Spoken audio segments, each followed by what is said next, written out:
Good morning. Thank you, Chairman Kruger, and thank you, Commissioner Dr. Bassett, for making time for us today. My questions are going to revolve around EMS.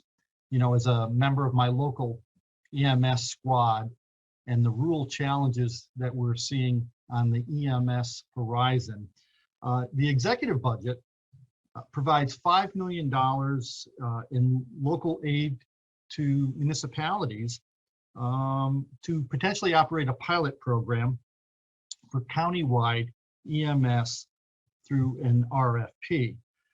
Do we have a number? How many counties could initiate a countywide EMS system pilot program through the funding through the executive budget?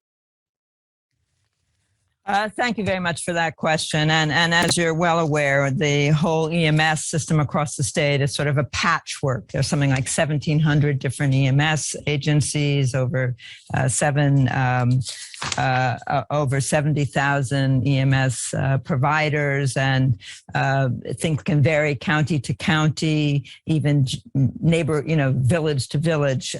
So this $5 million will be made available for an effort that includes 10 different counties, each of which would be given a $500,000 award.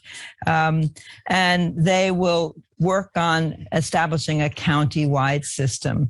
The program here, which has learned a great deal in the course of the pandemic and was so critical to the state's response to the pandemic, has lots of ideas that basically boil down to standardization and creating county-wide networks.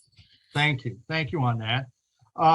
My second question is, can we elaborate more on the proposed training programs for EMS proposed in the Part F of the HMH? And these current operations, these current trainings are sometimes prohibitive in getting members into our ranks, so to speak, in EMS. Is there any hope that we can kind of streamline that and maybe condense that into some shorter trainings? You mean the duration of training, which is usually something like, well, I know that there's a real strong interest in establishing a standardized training curriculum, and that would be the way of providing consistent training statewide. I'll have to get back to you on whether or not there's agreement that it should be for a shorter period of time. We recently did do an accelerated training for National Guards members, and that went well. But I have to consult with the team on whether they want it shorter. And then my last question real quickly is there any consideration for making EMS an essential service? Well, I'm not quite sure what that means legally.